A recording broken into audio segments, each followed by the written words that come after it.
In this video, we will continue to look at complex numbers in rectangular or Cartesian form. The objectives of the video will be to define the conjugate of a complex number and to use the equality of complex numbers to solve for unknowns. Let's start by looking at conjugate of a complex number. Let's say I give you a complex number z, where z is x plus jy. What would then be the conjugate of z? First, we must know that we will denote the conjugate of a complex number z by this symbol, z with a dash at the top. We pronounce this as the z conjugate or the conjugate of z. So how do we obtain the conjugate of z in rectangular form? The conjugate of z is obtained by keeping the real part of the original complex number z, so I'll keep x as it is without changing it. But for the imaginary part of z, I will change the sign to the opposite. So now it is plus jy, I will change it to minus jy. This is how we obtain the conjugate of a complex number in rectangular form. Let me summarize. To find the conjugate of any complex number, we shall keep the real part unchanged. That was exactly what we did. We kept x unchanged. But change the sign of the imaginary part, and that is what we did. Instead of plus jy, we changed it to minus jy. Let's practice this new skill. I'm to write down the complex conjugates of this complex number, -3 minus j4. So let me first call this z. And therefore now we are looking for conjugate of z. The conjugate of z is obtained by keeping the real part unchanged, but changing the sign of the imaginary part. Looking at z, what is the real part of z? That's right, the real part is -3. So -3 remains unchanged. Let's copy it down, -3. How about the imaginary part? Here is the imaginary part. So instead of minus j4, I will change the sign to plus j4. I got my answer. This is the conjugate of z. Let's try another complex number. The complex number is j8. Similarly, let's define it by z. And therefore, to find the conjugate, we are looking for this. Same as before, we will keep the real part unchanged when we find the conjugate. Let's look back at z. What is the real part? It's quite obvious there's no real part. That's because it has only one term, and that term comes with a j. So it has no real part. Therefore, the real part remains unchanged to be 0. How about its imaginary part? This is the imaginary part. Hence, we'll change the sign from positive j8 to become negative j8. Now let's discard the 0. It doesn't make any sense. So let's just write it as negative j8 as the final answer. And this is my conjugate of z. Let's try some more. Here I have a complex number, -7 plus j9. Again, let me call it z. And hence, I'm looking for conjugate of z. Same as before, I will keep the real part unchanged, but change the sign of the imaginary part.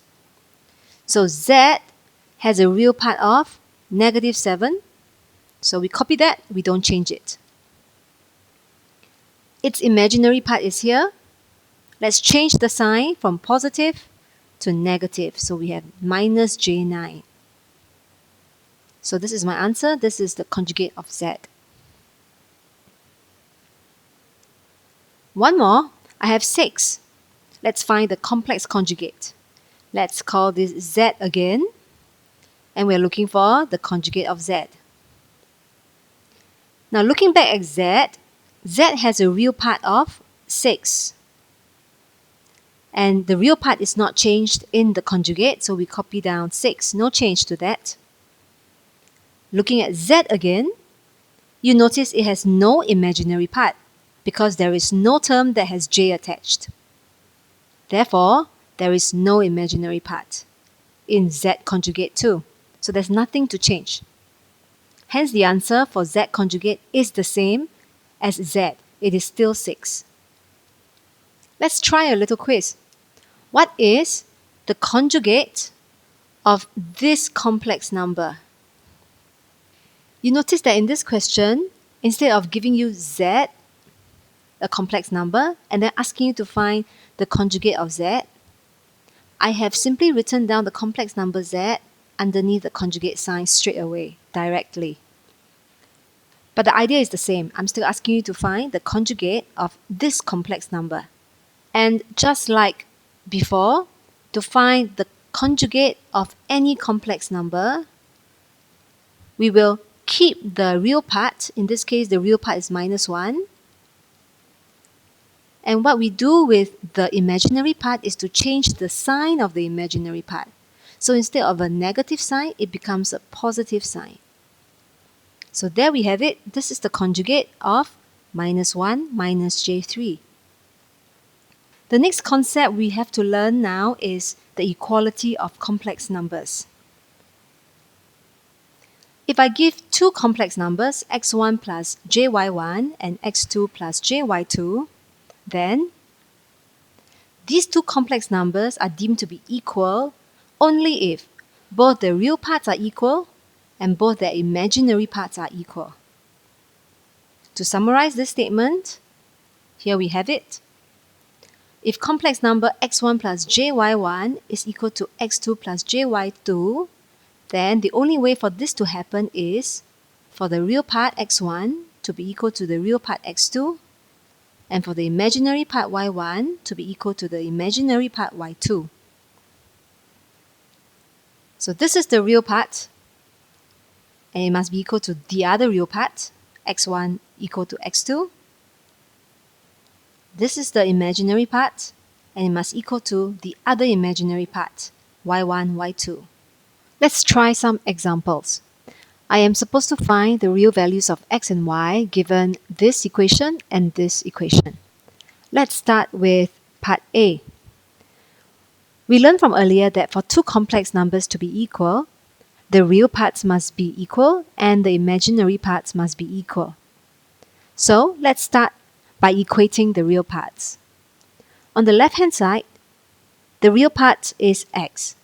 This is because x is the part of the complex number that does not have a j attached. So x is the real part. And that must be equal to the real part on the right-hand side. On the right-hand side, this complex number has a real part of 5. Therefore, I know that my x must be equal to 5. Now let's equate the imaginary parts. On the left-hand side, the imaginary part is 2, because 2 is the coefficient with the j attached. So 2 is the imaginary part. And that must be equal to the imaginary part on the right-hand side. On the right-hand side, the imaginary part is negative y. It comes with a negative sign because here there is a negative sign right next to jy. So the imaginary part is negative y. With that, I can solve y is equal to negative 2. Hence, I've solved for x and y. Now let's look at part B. I'm going to do something similar to part B as I've done in part A. But before that, I'm going to tidy up the left-hand side a little bit. Instead of x plus jx plus jy on the left-hand side, I'm going to consolidate the jx plus jy and call it j multiply into x plus y. This is similar to factorization. On the right-hand side, there's nothing to tidy up. I'll just copy everything as it is. Now, I'm ready to equate real parts. On the left-hand side, the real part is x. That's because x is the only term with no j attached. On the right-hand side, the real part is 1. So x must be equals to 1. And let's call this equation 1 because I'll need this later. Equating imaginary parts now. On the left-hand side, the imaginary part is x plus y. This is because x plus y has a j attached. So this is the imaginary part. And that is equal to the right-hand side imaginary part, which is positive 3.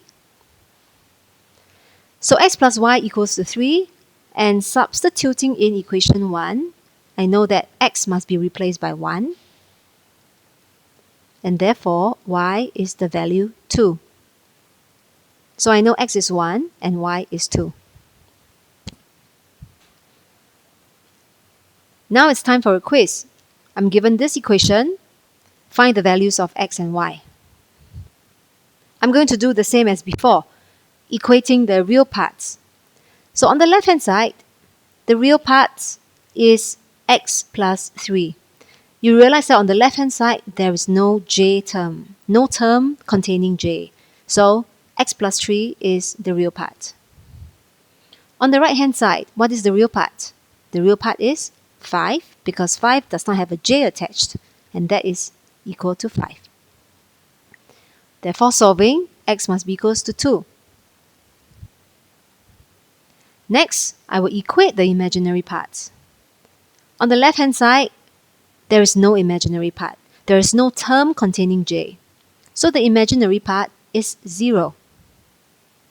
And that is equal to the imaginary part on the right-hand side. On the right-hand side, imaginary part is y plus 3 because y plus 3 has a j attached. So upon solving, y is negative 3. So these are my values of x and y.